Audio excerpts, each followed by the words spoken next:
저희들 이제 문고는 2014년 말이 큰 행사가 두 가지가 많았습니다. 오늘 아마 여러분들한테 드린 것은 석학 강좌 초청 모임이고요. 12월 4일, 5일 그래서 저희 계명대학교 선수 캠퍼스에서 진행을 합니다. 혹시 관심을 갖고 계신 분 있으면 저희 프런트에 말씀을 해주시고요. 참여해 주시면 됩니다. 다음 주에는 아마 저희들 또 목욕처학원에서 기획학술대회 일정이 또 잡혀 있습니다. 그래서 그것도 12월 12일 날 금요일인데 한국 사상 속에 나타난 죽음의 문제를 가지고 기획을 해놨습니다. 그래서 아마 여러분들이 개인적으로 관심을 가지고 계신 분들도 특히 죽음의 문제를 있을 것 같아서 우리 전통 사상에서 죽음의 문제는 어떻게 이해되고 혹은 처리되고 있는지를 한번 관련 전문가 선생님들 모시고 얘기를 해보려고 합니다. 그때 다음 주에 아마 또 자료를 여러분께 드릴 것 같고요. 모시고 참여 적극적으로 해주시기 바랍니다. 자, 오늘 저희들 주제는 역사는 우리를 구원하는가라고 하는 주제인데요. 물론 여러분들이 또 잘 알려진 소설가이기도 합니다. 그리고 다음 주에 또 직접 오셔서 뭐 자기 자신의 소설뿐만이 아니고 소설이라는 것이 뭘까라고 해서 여러분들에게 소설이라고 하는 글쓰기에 대해서 말씀해 주실 것 같은데 김원일 소설가 선생님과 관련된 얘기입니다. 여러분들도 아시겠습니다만 현대 70년대 혹 80년대 이후에 대한민국 소설 장르 중에서 가장 많이 쓰여진 것 중에 하나가 대표적으로 역사 소설이죠. 그죠? 대표적으로 조정래 씨, 혹은 박경리 씨, 그러니까 많은 분들이 대화 역사 소설을 썼고 또 그 소설들이 드라마도 되고 영화화되기도 했습니다.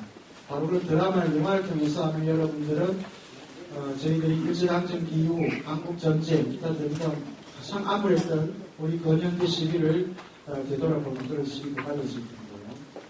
오늘 김원일 선생님 소설 중에서도 오늘 강좌 선생님께서 한 3개 작품 정도를 가지고 저희들이 최근 현대 혹은 그 중에 또 대구의 모습도 있습니다. 그래서 여러분들 가장 많이 알려진 마당 깊은 집이라고 하는 드라마화 되기도 했었고요. 아마 시내 근대골목 투어하시다 보면 여러분들 꼭 들리는 곳이기도 하고요.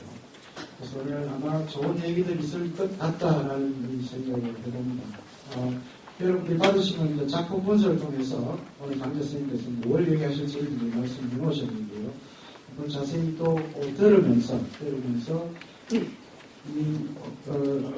유인물 속에 있는 내용도 함께 보시기 바랍니다. 오늘 제가 소개해드릴 우리 강좌 선생님은 서강대학교 국어국문학과를 졸업하셨고요. 동대학원에서 석사 및 박사학위를 취득하셨습니다. 한국문학이론과 비평학회 그리고 한국근대문학회 운영위원을 역임하셨고요. 현재 우리말 글학회 총무 이사를 맡고 계시고요. 대구대학교 국어국문학과 교수로 재직을 하고 계십니다. 대표 저서들로는 전망의 발견, 한국소설의 시학과 해석, 조선혼의 발견과 민족의 상상, 당대의 한국문학, 한국문학의 당대, 그 이외에 다수의 논문들도 있습니다. 우리 오늘 강연자 양진호 교수님을 앞으로 모시면 여러분들 이렇게 환영해 주시고요. 우리 회장님 인사해 주시죠. 올라가십시오.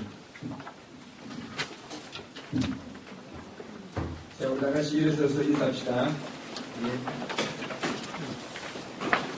오시는 수고 많습니다. 차려 예의에 감사합니다.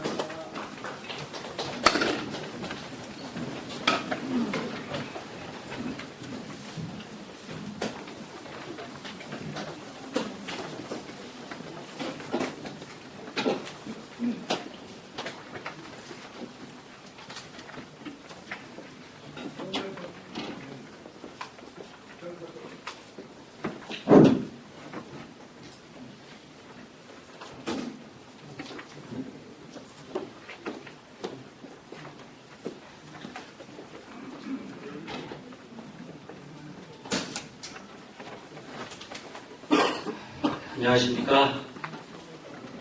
예, 방금 소개받은 대구대학교 기록문학과에서 한국 현대 근현대 문학을 소설을 가르치고 있습니다.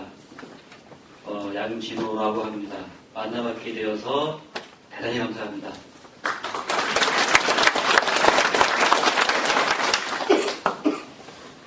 제가 오늘 이 자리에서 이렇게 같이 나누고 싶은 이 이야기의 주제는 역사는 우리를 구원하는가, 특히 김원일 소설을 제가 읽으면서 갖게 되었던 주제에 대해서 같이 한번 이야기를 나눠보고자 합니다만, 엄밀히 말하자면 김원일 선생이 쓴 역사 소설이 아니고 김원일 선생님의 소설 중에서 특히 역사에 대해서 김원일 선생이 역사적인 것에 대해서 김원일의 작품이 어떻게 이렇게 그리고 있으며 내가 이해를 해야 할까, 이런 이야기를 나눠보고 싶은데요.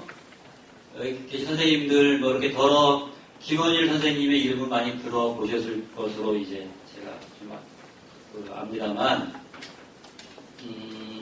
제 독서 경력을 먼저 말씀을 드릴게요. 여기 나와 있는 내용보다 제 이야기를 편히 들으시면서 그냥 따라오시면 되겠습니다. 제가 여기 나와 있는 내용은 나중에 여러분들께서 참고해서 보시면 될 것 같고, 제가 이렇게 같이 눈을 맞추면서 이야기가 서로 주고받아주면 더 얘기가 좀 재밌지 않을까 싶습니다. 먼저 제 80년대의 제 독서 경력에서 제가 어떻게 최초로 김원일을 만났는가, 이 부분을 먼저 말씀을 드리도록 하겠습니다. 저는 대학의 84학번입니다. 올해 이제 50의 나이이고요. 여기 계신 선생님들에 비하면 한참 이제 아래의 나이일 겁니다만, 제가 대학에 들어가서 이렇게 한국 현대문학을 읽어 나가던 중에 유독 좀 이렇게 겹쳐지는 현상이 있었습니다. 김원일 선생 세대의 작가들, 김원일의 작품만이 아니고 김원일 선생님의 비슷한 연배의 작가들 작품 속에서 하나같이 아버지가 존재하지 않았습니다. 하나같이. 처음에는 제가 그러한 아버지 부재의 모습이 그저 김원일 작품에서만 보여지는 현상인가 했는데, 김주영 선생의 작품을 봐도 그랬었고요. 이러저러한 한국 전쟁을 유소년으로 체험한 세대들, 그러니까 그 세대들의 작품 속에서 하나같이 아버지가 보이지 않았습니다. 그래서 읽어나가던 중에 이상하다. 어머니와 딸과 아버지는 보이는데 왜 유독 이들의 작품 속에서 아버지는 존재하지 않을까? 제가 오늘 말씀드리는 대부분의 작품이 흔히 가족 서사, 쉽게 말하자면 가족 이야기인데요. 여기 노을이라든지 마당 깊은 집 등등이, 아니 가족 서사라면 당연히 가족의 한 중요한 주체인 아버지가 나와야 되고, 그 아버지와 아들과의 관계, 아버지와 아내와의 관계, 이런 게 이렇게 통상적으로 묘사가 되어야 할 텐데 왜 아버지가 없지? 라는 것을 저는 그때 물음표를 가지면서 김원일 선생님 세대들의 작품을 읽어나가고 왔습니다. 김주영 선생의 고기잡이는 갈대를 꺾지 않는다를 보는데 아버지가 잘 안 보여요. 나중에 김주영의 호모를 읽는데 아버지가 안 보여요. 김원일의 노을에 괴백정 아버지가 보이지만 그 아버지가 예컨대 통상적인 이미지를 가지고 있는 아버지가 그려지지 않고요. 더구나 마당 깊은 집에서는 아버지가 없습니다. 심지어 어머니가 이 아들에게 절대 아버지에 대해서 함구하도록, 말하면 안 돼, 이렇게 함구하도록 하고, 본인 자신도 아버지의 존재에 대해서 더 이상 외부인들에게 이야기해 주지 않죠. 이런 게 저한테는 물음표였습니다. 이게 왜 그럴까? 그렇다면 이게 김원일 선생 문학에서만 아버지가 존재하는 게 아니고 김주영 등등 여러 이 한국전쟁을 유소년의 어떤 그 세대로서 체험한 세대들의 작품에서 보이지 않는다면 이거는 우연이 아니겠구나. 우연이 아니겠구나. 그런데 이 우연이 아니겠구나 싶으면서 계속 읽어보니 사실은 김원일 선생님은 특히 아버지가 그리웠던 것이었어요.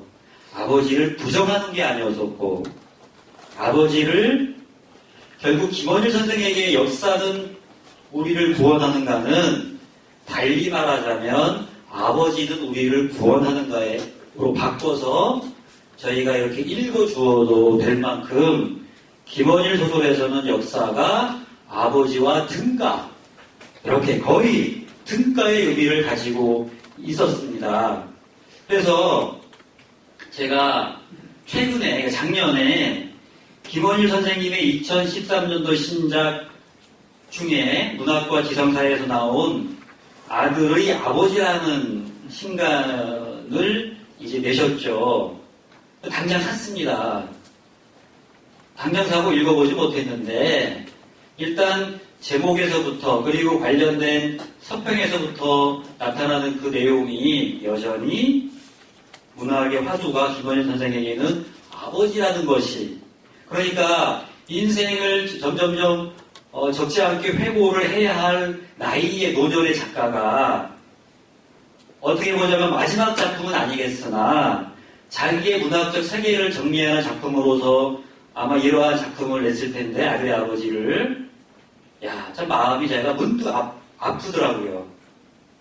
얼마나 이 문제에 본인 자신이 집중해오고 매달렸으면 문학으로나마 아버지와 상상 대화하고 자기 아버지를 이렇게 복권시켜주고자 하는 그의 가상한 노력이 독자로서 김원일의 애독자인 저에게 아니면 저 자신 아버지라는 존재에 대한 어떤 그 갈등과 화해를 겪어온 아들로서 문득 진한 이런 아픔으로 다가왔습니다. 이제 기회가 되면 이 작품을 읽어봐야 되겠구나 싶습니다만 13년도작 아들의 아버지를 읽으면서 역시나 김원일 문학의 기원은 아버지였구나. 거기서 시작된 글쓰기였구나. 바로 이런 생각을 가지게 되었습니다. 제가 특히나 여러 현존하는 중견 작가 중에 아버지의 추적, 아버지의 존재, 아버지를 묻는 아들로서 아버지를 묻는 나에게 아버지는 무엇이었을까를 묻는 이 소설이 개인적으로 저에게 매력적으로 다가온 이유는 저는 이 대구 경북의 연고지가 아닙니다. 대구 경북에서 이제 한 10여 년 이상 가깝게 대구의 시민으로 지금 살고 있습니다만 출생지를 고향으로 따진다면 저는 이제 대구가 이렇게 고향은 아니죠. 저는 그 태어나기를 제주도에서 태어났습니다. 제주도에서. 제 간단한 제가 그렇게 썩 공개하지 않는 제 가족사 이야기의 한 대목을 좀 말씀드릴게요. 제가 5학년 때, 그러니까 지금 초등으로 얘기하죠. 당시 국민학교 5학년 때 학업을 마치고 집으로 이렇게 되돌아오니 제 고등학교를 다니는 누이가 상당히 슬퍼하는 얼굴로 저의 손을 잡고 할머니가 위독하다라고 이제 이야기를 해요. 근데 이제 상당히 제가 사랑을 받은 손자여서 당장 이제 누나 손을 잡고 할머니의 임종을 보러 가기 위해서 갔던 기억이 있습니다만 이제 가서 뵈니 이미 할머니는 이렇게 돌아가셨고요. 할머니가 돌아가시기 전에 이런 일이 있었습니다. 갑작스럽게 돌아가신 건데 죽은 것으로 알고 있었던 남편이 돌아온 거예요. 제 할아버지가 할머니가 돌아가시기 몇 달 전에. 그래서 제 아버님이 그 할머니 집으로 저를 데려가더니 할아버지다 인사드려라 라고 인사를 제가 무릎을 꿇고 인사를 드렸습니다. 제주도에는 4.3 사건이라는 유명한 가족 이산의 사건이 있습니다. 그러니까 제 할아버지가 밀항을 했던 것이죠. 4.3의 혼란을 피해서. 그리고 제 할머니는 남편의 생사를 몰랐던 것이었습니다. 그 제사를 지냈었고요. 당시 남편 제사를. 할아버지가 돌아오지 않으셨으면 도올에 사셨을 것 같아요. 충격이 컸던 거죠. 그래서 이제 저는 영 살갑게 정이 느껴지지 않는 그분이 할아버지라고 해서 이제 인사를 드렸습니다만, 그 할아버지가 일본으로 귀국하고 얼마 안 있어서 할머니가 무너진 겁니다. 자기를 버티게 했던 남편의 죽음이 죽은 게 아니었고 살아 돌아오니 자기가 살았던 30년이 설명이 안 되는 거 아닙니까? 그래서 그러한 트라우마, 제가 그때는 정확히 이해할 수 없었던 제 가족과 4.3 사건이 만나서 생긴 트라우마가 사실은 어느 정도는 저에게도 이제 이렇게 물림으로 내려온 것 같고, 김원일 선생의 소설을 읽으면서 그렇다면 고아처럼 살았을 내 아버지, 아버지 없이 고아처럼 살았을 내 아버지에 대한 이해가 아버지가 돌아가시고 나니 제가 생기는 거예요. 돌아가시고 나니까 일찍 돌아가셨습니다, 제 아버지가. 그래서 그 청소년기에 서로 학명 겪을 아들과 아버지 세대의 갈등은 다 겪어놓고 제가 이제 좀 아버지를 이해하고 아버지랑 좀 재밌게 이렇게 아들 역할을 해야 되겠구나 싶었을 때 이제 아버지가 돌아가신 거죠. 그러다 보니 그 4.3에 엮여서 저희 집도 그렇게 이렇게 이러저러한 일들이 있다 보니 김원일 선생의 소설을 읽는 게 남의 일 같지 않다는 얘기예요. 이런 김원일 선생의 소설을 읽는 그 뜻이, 자, 먼저 제가 김원일 선생의 소설을 읽었던 첫 작품, 1978년도 작품 노을이라는 작품에 대해서 이야기를 해드리겠습니다.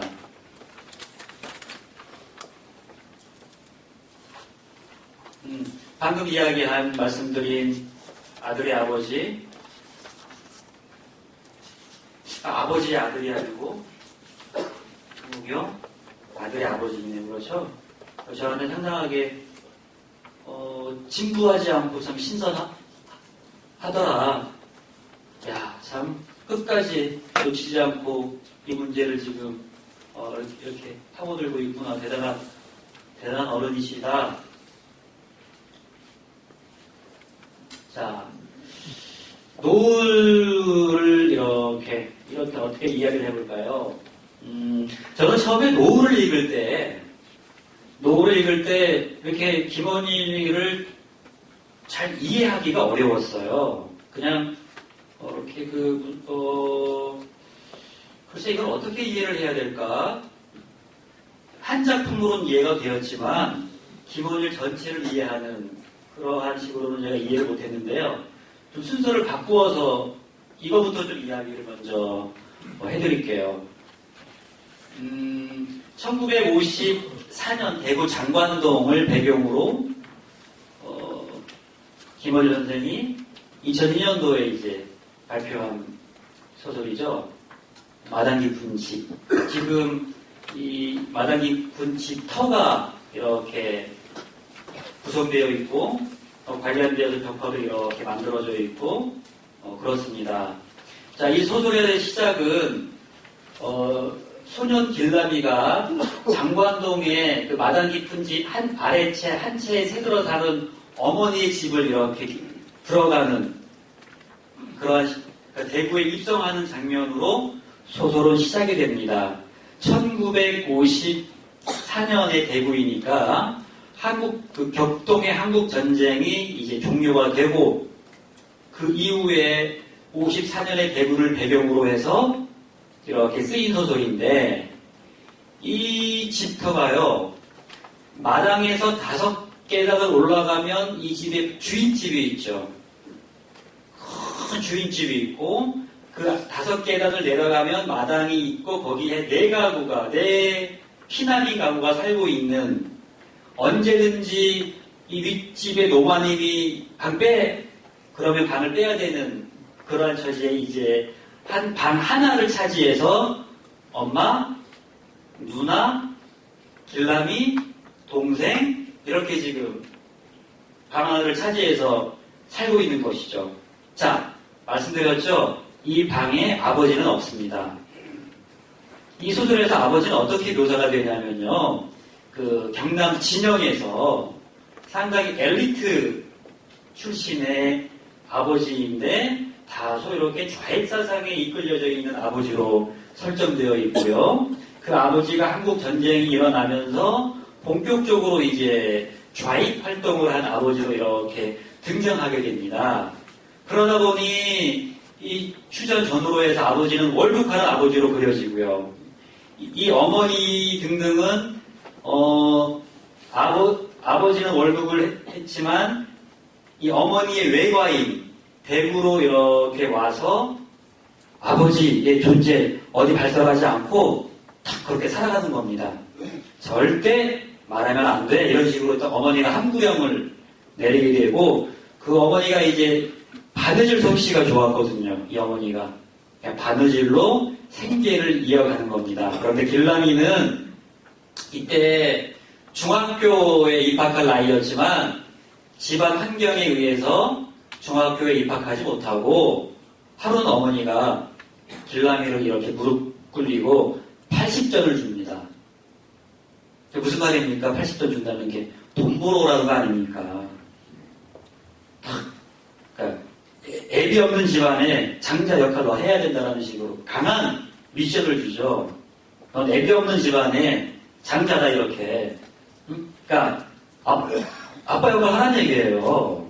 중학교 들어가는 아이에게. 그래서 80전을 받고 집을 나와서 겨우 찾은 게 신문팔입니다. 신문팔이. 자기 또래의 아이들이 영남일보 사이에서 사이서라고 막 그냥 목소리 크게 외치면서 신문 이렇게 돌리는 장면이 나오는데 길남이는 너무 쑥스러워서 입 뻥긋 못합니다. 그러다 어느 정도 이렇게 이게 반복되다 보니 본인 자신도 신문팔이 소년이 되어가는 것이죠. 그러한 이야기가 솔솔한 재미로 나옵니다. 그와 함께 그 길남이가 신문을 파는 동선이 이 지금 대구의 구도심, 지금은 송죽시어도로 되어 있지만 송죽국장이라든지 진골목이라든지 거기 이렇게 그런 등등의 54년도의 대구를 세밀하게 재미있게 읽어낼 수 있는 것을 배경으로 해서 길남이의 이렇게 신문 파는 이야기 내지는 가족들의 신고 관난이 나옵니다. 그래서 누군가가 대구를 궁금해하는 사람들이 1950년대 중반의 대구가 어떤 모습이었을까? 이게 궁금하신 분들은 가장 좋은 게 사회학자, 역사학자 논문이 아니고요. 마당 깊은 집을 읽는 것이 54년도의 대구를 기억하는 가장 세밀한 벽화입니다. 잘 그려낸 방천시장의 이야기가 나오고요. 여기 방천시장. 그때 보니 54년도에 방천시장은 시장의 기능보다는 여기저기서 몰려온 피난민들이 자기 가족들 근황서로 확인하는 그러한 역할도 했었고요.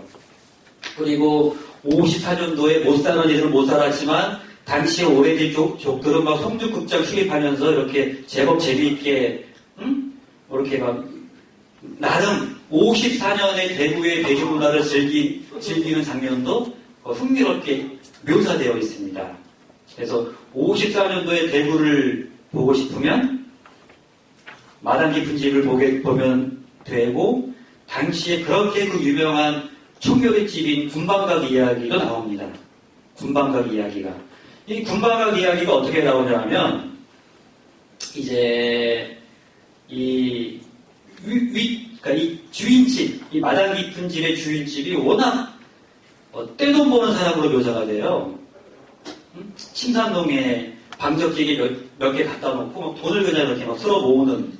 저는 대구에 살면서 가장 궁금했던 것 중에 하나로 왜 대구가 선교도시라고 이게 되었을까야 그런 궁금증을 가지고 있었는데 김원일 선생이 마당 깊은 집을 읽어보니 이게 그럴 수도 있겠구나 라는 식의 이렇게 좀 당시의 사회 경제적 정보를 주는 그러한 내용도 적지 않게 이렇게 나와 있습니다. 전쟁이 끝났으니 어떻습니까? 여러분 옷을 입어야죠. 옷이 필요한 겁니다. 전쟁이 끝났으니까 이 사장이 뭐 난리가 아니에요. 돈 들어오는데. 그래서 이 돈이 워낙 막 들어오다 보니까 근데 또 어떻게 묘사가 되냐면 아들 두 놈이 특히 첫째 아들이 바람만 피우지 영 공부를 안 한 녀석입니다. 그래서 이 녀석을 이제 미국으로 유학 보낸다고 자기 집에서 뷔페를 해요. 군방각 요리사를 불러와서 그것을 길라미가 아래치에서 이렇게 넉넉히 보고 있는 겁니다. 엄마가 기분 좋겠습니까? 두드려 맞죠 이제. 꼴 보기 싫다고. 그래서 가출을 합니다. 그러니까 길라미는 아니 어떻게 저렇게 사람들이 서서 음식을 먹으며 저렇게 댄스를 하며 그런 장면이 막 이렇게 나오거든요. 그래서 이제 길라미가 가출을 하죠.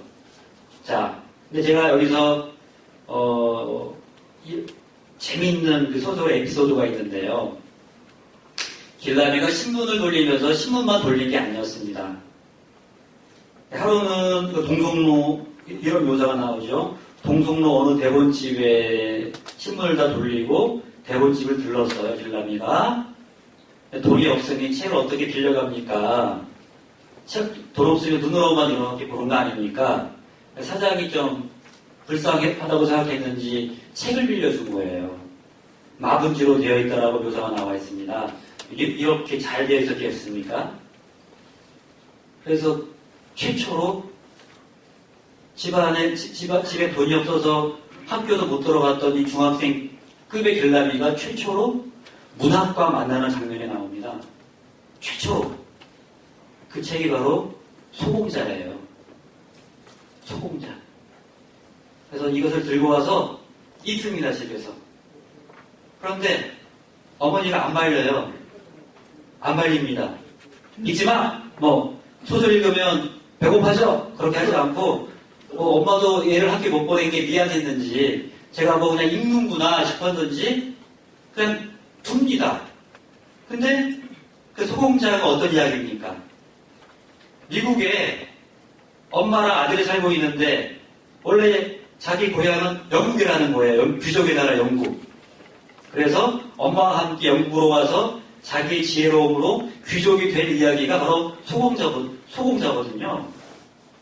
그 비슷한 얘기가 소공녀고 같은 작가에 길라미가 이렇게 생각합니다. 그때부터 나도 아버지가 원래 있어. 어딘가에 있어. 내가 지금 이렇게 지금 이 상황이지만 나 원래 이런 사람 아니야. 아이들 성장 단계에서 부모와 갈등이 있을 때 진짜 부모를 부정하고 정말 더 좋은 상태의 부모가 어디 있노라고 상상을 해야 자기가 합리화됩니다. 자기 처지가. 난 원래 이러지 않아. 우리 아버지 어디 있어. 우리 엄마 가짜야. 이런 식으로 그 문학작품 읽은 것들을 통해서 다소 자기의 상황을 좀 이렇게 새롭게 상상하거나 허구화하거나 이런 식으로 문학하는 소년으로 변모해가는 모습이 거기 나와요. 그런데 그럼에도 불구하고 아버지 이야기는 절대로 하지 않습니다. 그거는 절대 뭐라고 얘기를 해야 되나 정말 당시의 어떤 전쟁 직후에 강력하게 개입했던 어떤 반공주의라든지 내 아버지가 혈육으로 없는 내 아버지이지만 정치적으로 거기에 연루가 되었을 때 집안이 이거는 온전할 수가 없다는 것을 알기 때문에 절대 제가 그래서 이 소설을 읽으면서 이게 여기서부터 시작되었구나.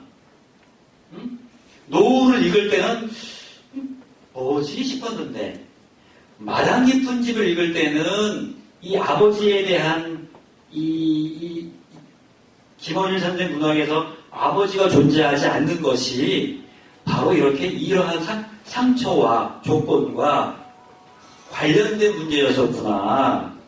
절대 말해질 수 없는. 자, 그렇다면 작가들은 뭡니까? 작가들이 왜 글을 쓸까요? 여러분들도 왜 글을 씁니까? 말하지 말라는 것을 말하고 싶은 사람들이 작가예요. 그 근기를 도저히 견디다 그래도 어떤 방식으로 이렇게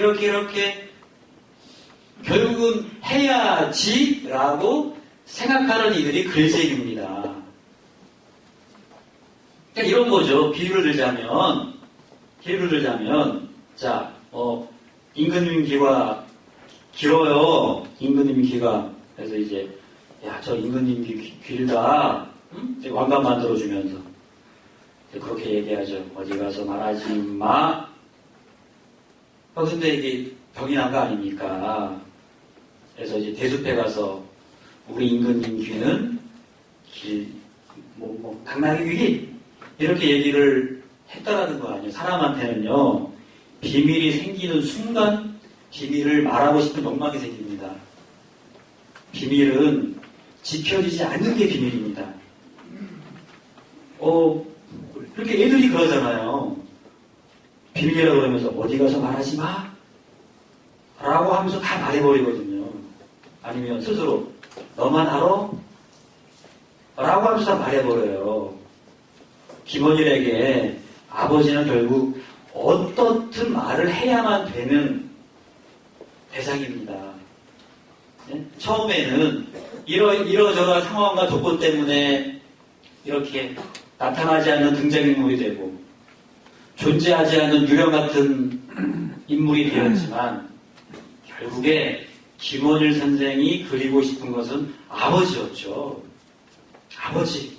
근데 여기서 딜레마가 있습니다. 만약에 김주영 문학에서의 아버지라든지 이렇게 정치적 사건과 연루되지 않은 아버지라면 문제가 없죠. 그럴 때는 이렇게 그 아버지를 복권시키고 복원하는 게 문제가 없겠는데 한국 사회의 반공주의와 이런 정치적 환경과 본인 자신의 내 아버지를 좀 이야기를 해야 되겠는데 이 두 가지가 충돌하지 않습니까? 이게 지금 이 김원일 세대를 김원일 선생만 그런 게 아니고 이 세대들이 가지고 있는 어떤 보편적인 근기였던 거죠. 보편적인. 자, 그러면 지금은 어떠냐? 지금에 와서는 그래도 그러한 아버지를 이렇게 이야기하는 그 방식과 상황에 대해서 과거보다는 좀 유연해졌죠. 한국의 정치 권력이. 그렇게 막 얘기했다고 해서 잡아가거나 책을 아예 못 나오게 하는 그런 상황이 아니기 때문에 이제 그렇게 잠시 이렇게 좌익과 연루되었던 아버지를 이야기하는 것에 대해서 예전보다는 뭡니까? 다소 이렇게 그 조건이 괜찮아졌지만 그런데 김원일 선생이 그리고 싶은 것은 아버지지. 예? 좌익 아버지가 아니거든요. 아버지지. 이 딜레마가 된 거예요. 그걸 어떻게 지금 그것을 그려내냐 할까. 그 첫 시도가 바로 1900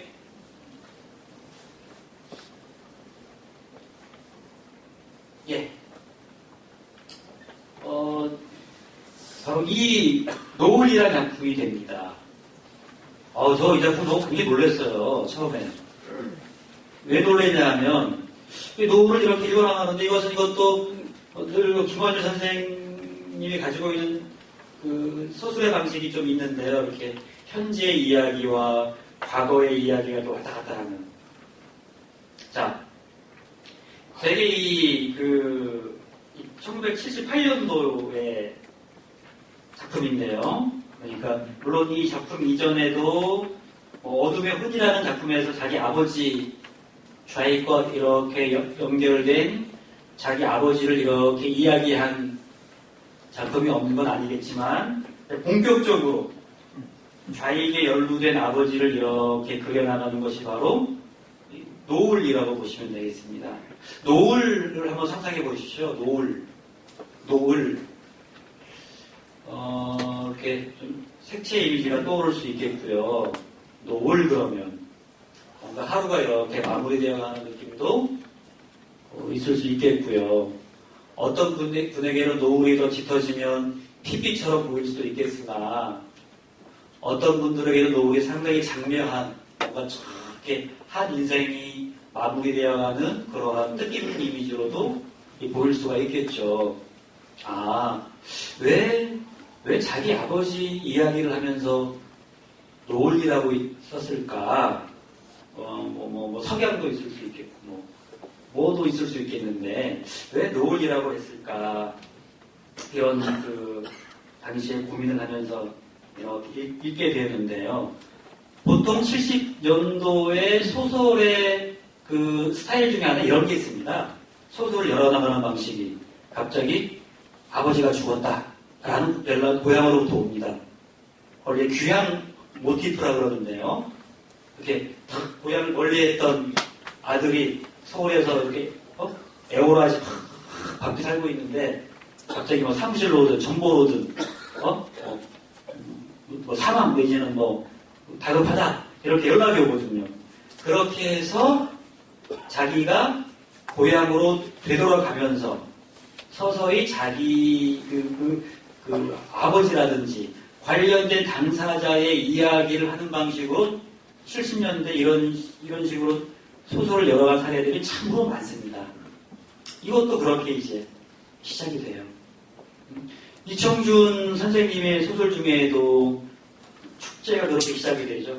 마치 모친, 사망, 어떻게 위독 이렇게 연락이 오니까 그렇게 내려가면서 모친 이야기를 하는 부친 위독 그러면 또 그렇게 소설의 주인공이 고향으로 되돌아가면서 예전에 부친 관련된 자기 혹은 부친의 이야기를 하는 방식으로 이렇게 부친을 회고하는 이렇게 고향으로 내려가니 아버지가 대단한 아버지예요.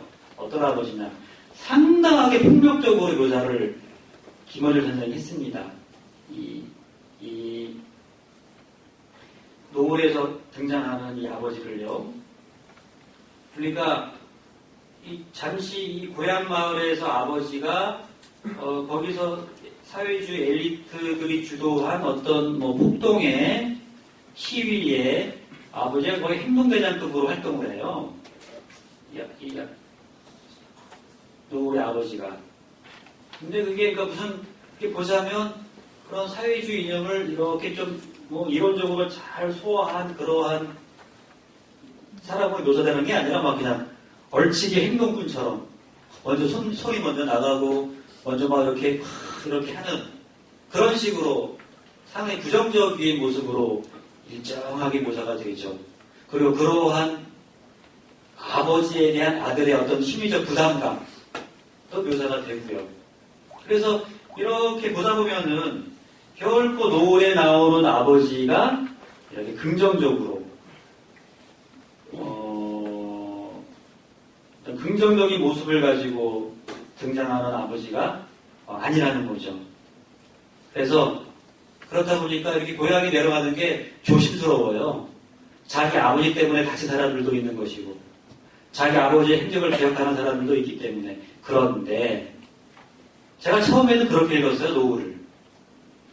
처음에 노을을 볼 때는 굉장히 이 소년 서술자가 혹은 이 성인 서술자가 아버지를 회고하는 방식이 대단히 폭력적이고 대단히 좀 이렇게 무식하고 말 맘대로 하고 사람 맘대로 패는 그래서 그 동네에서 그냥 내놓은 사람이구나 라는 식으로 저는 처음에 최초 독서할 때는 그렇게 봤습니다.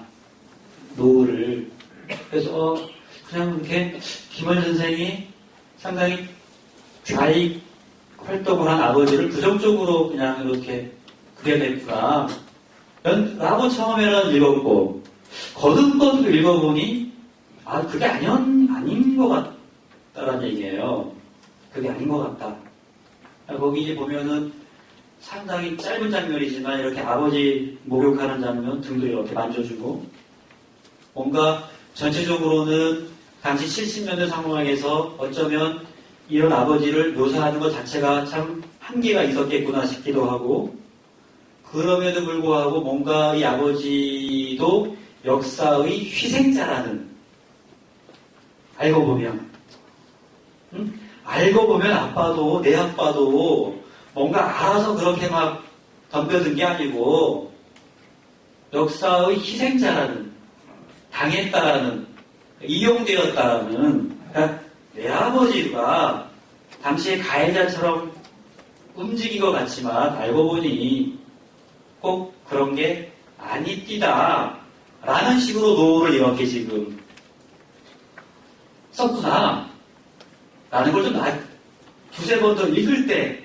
이렇게 알게 되었었고 그렇다면 김어준 선생이 여하간 자기 아버지를 어떻게든 인간적으로 복원시켜주고 싶어 하는구나. 아직 노을에서는 전체적으로 좀 이렇게 좀 뭐 폭력적이고 뭔가 말도 안 되고 다 동네 사람들이 무서워하고 말 안 섞으려고 그러는 그러한 아버지지만 그러한 무식한 아버지가 나에게 보여준 약간의 정들 약간의 어떤 그래도 내 아버지 라는 어떤 느낌이 주는 에피소드들이 있거든요. 약간 이렇게 여기저기에 그런 걸 보자면 혹시 노을은 이게 더 유효한 작은 아직은 뭔가 더 본인 자신이 치고 나가면서 이야기해주지 못한 요 아버지의 좋은 모습 이게 잘하면 나중에 김원일 선생이 더 문학으로 커나갈 수 있는 부분이었겠구나 싶으면서 저도 이제 문득 정말 아버지가 뭐지? 아버지가 뭘까? 이런 한 집에서 아버지란 뭘까? 그리고 왜 이거는 뭐 김주영의 홍어도 제가 있다 보니까 거기 홍어가 성기가 2개라고 하는 거 아닙니까? 예? 그래서 그 소설을 보다 보면은 아버지가 바람 피우면 엄마가 홍어를 달아놓는다는 풍속을 이야기해주는 대목이 거기 나와요. 근데 거기 아버지가 정말 모두 등장하지 않아요. 아들이 막 이제 그 아주 아름다운 묘사가 겨울을 배경으로 한 정말 아름다운 묘사가 나와 있는데 어느 문득 들어와서 이제 밖에서 난 자식 이렇게 엄마한테 주는 장면도 나옵니다만 그 뭘까? 그 아들이 정말 그 아버지에 대한 뭐 그리움과 아버지가 어떻다 그러한 묘사는 없는데 정말 이런 소설이 나오게 된 배경이 뭐냐? 그러니까 아들들에게는 아버지가 중요해요. 작가들 중에. 여자 출신의 작가가 엄마 문제가 중요하듯이 박완서 선생에게는 엄마 문제가 상당히 중요하지 않았습니까? 박완서 작품에서는. 박완서 선생 작품에서는 주로 엄마를 묻잖아요. 엄마에 대해서. 엄마. 그러니까 여성 작가는 주로 엄마를 물어봐요. 그러니까 모녀 서사가 만들어지는 것이고 주로 아들인 작가인 경우에 이렇게 부자 서사, 아버지와 아들 이 두 가지 관계가 굉장히 중요한 문학적 화두로 이렇게 제시가 되는 것이죠. 그래서 저는 이제 대학 이렇게 학과에서 독서를 할 때 주로 처음에는 일본 막 찾아 읽었던 것이 이제 아버지가 등장하지 않는 뭐 김성동, 김주영, 문순태 등등 여러 작가들 빌려와서 보고 이게 뭔가 뭐 깊은 의미가 있겠구나 이렇게 생각을 했었죠. 그러면서 이렇게 김원일을 읽어 나가다가 어느 날부터 박완서를 보게 된 거예요.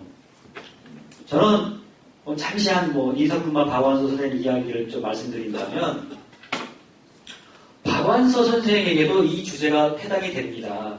역사는 무엇이 우리를 구원하는가. 거기서는 또 박완서 선생에게는 이렇게 바뀔 수가 있겠죠. 어머니는 우리를 구원하는가. 어머니. 김원일 선생에게서 역사가 아버지라면 박완서 선생에게는 그 역사가 어머니라는.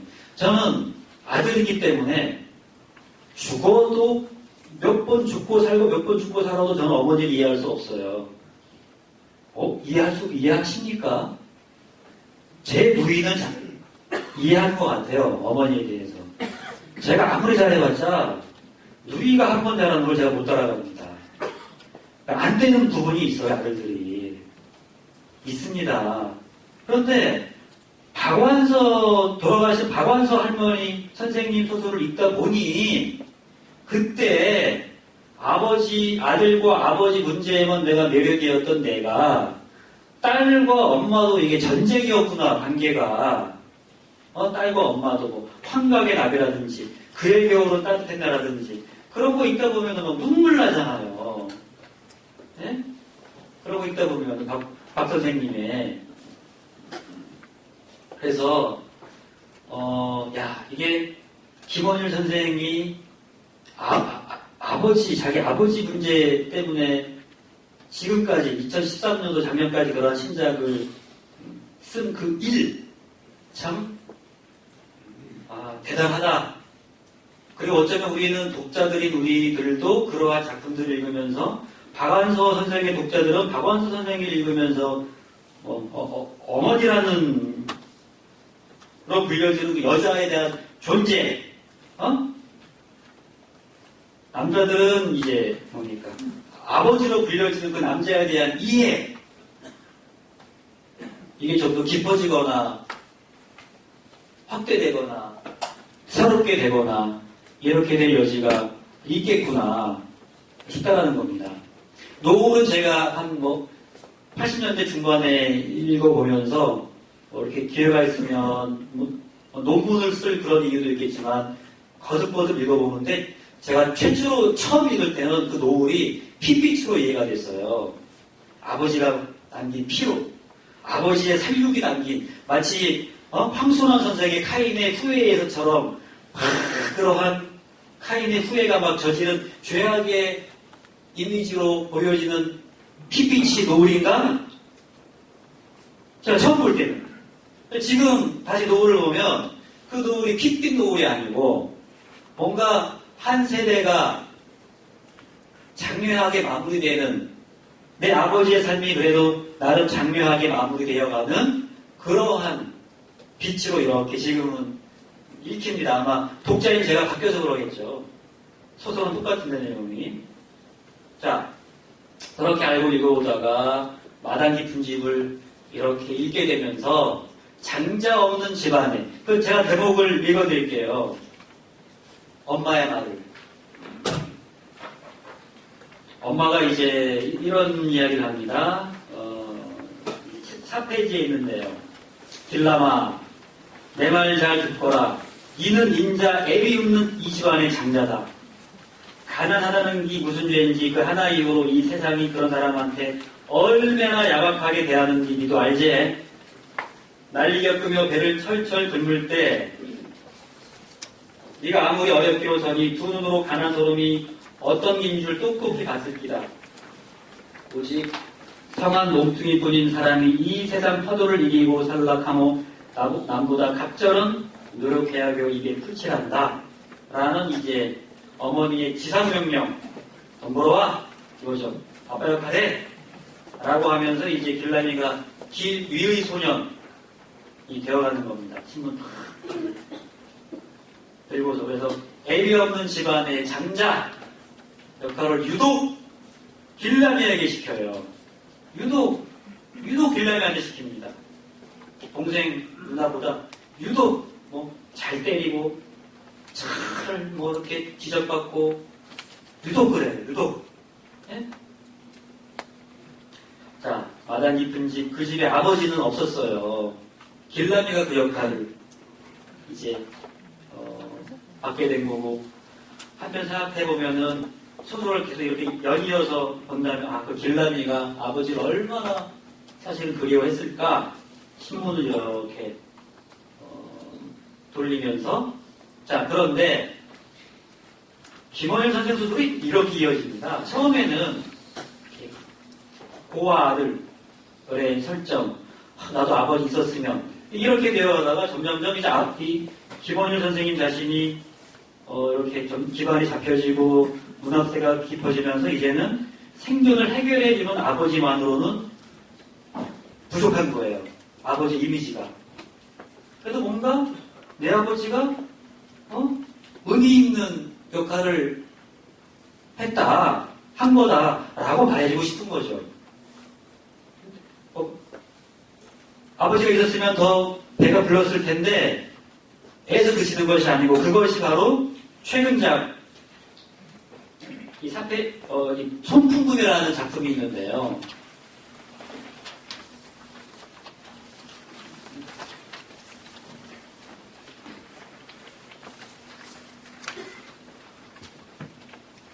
제가 이 작품을 읽으면서 드디어 김원일 선생님이 아버지와 정면으로 만나는구나.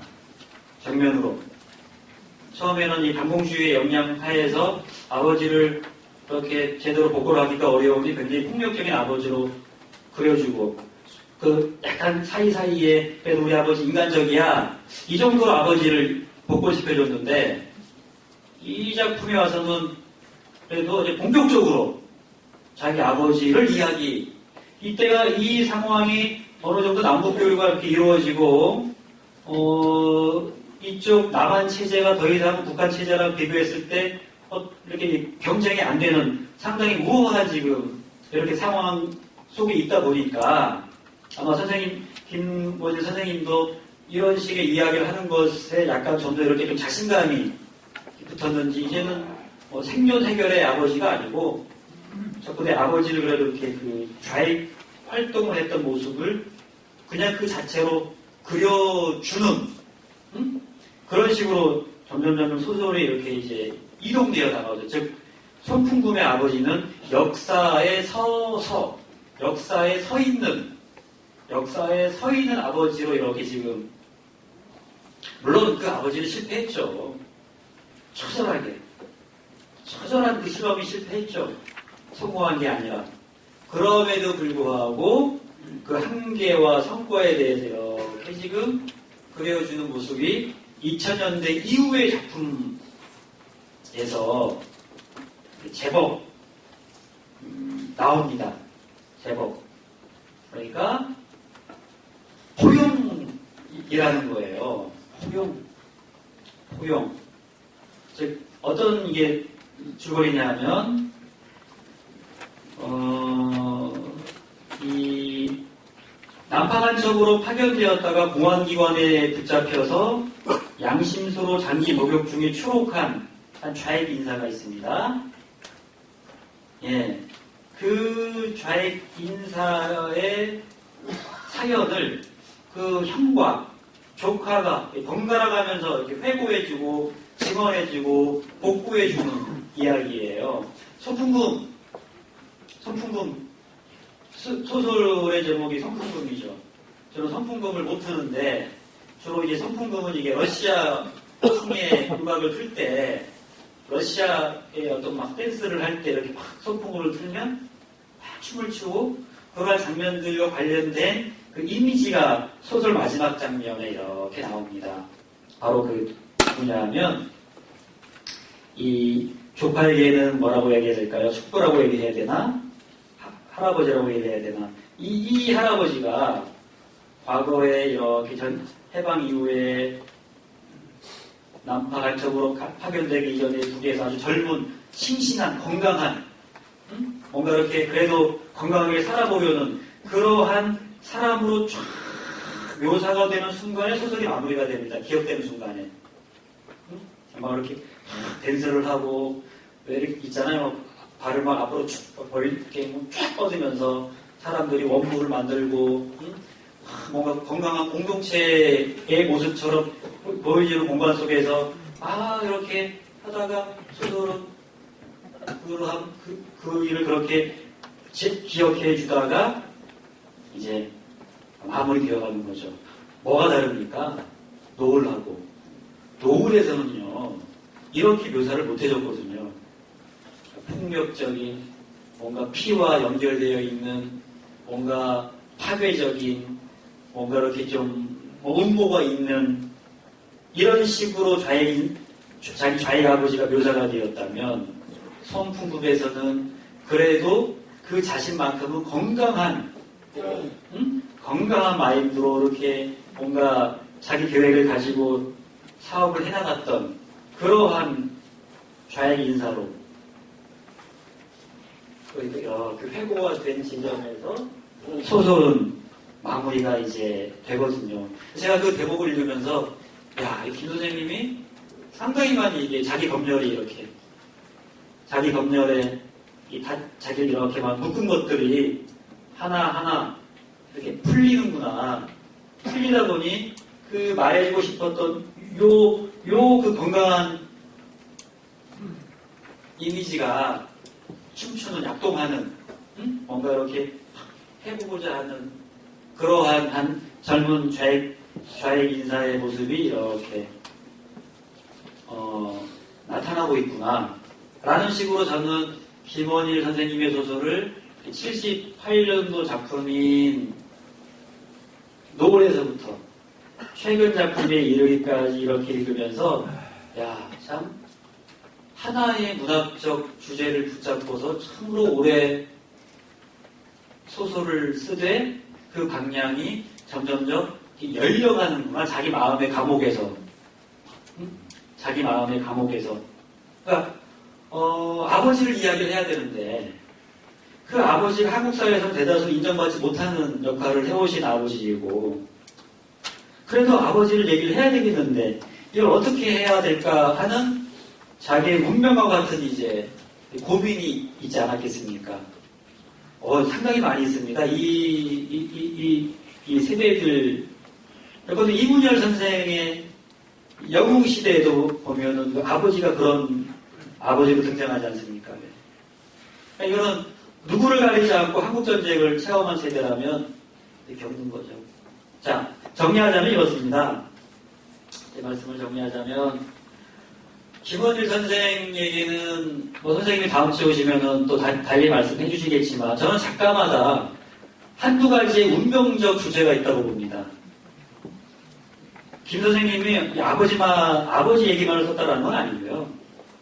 한두 가지 운명적, 그러니까 본인 자신이 선택하지 않은, 선택되어 버린, 본인의 의지와는 무관하게. 아버지가 좌익 활동한 게 김원일 선생님의 의지가 아니잖아요.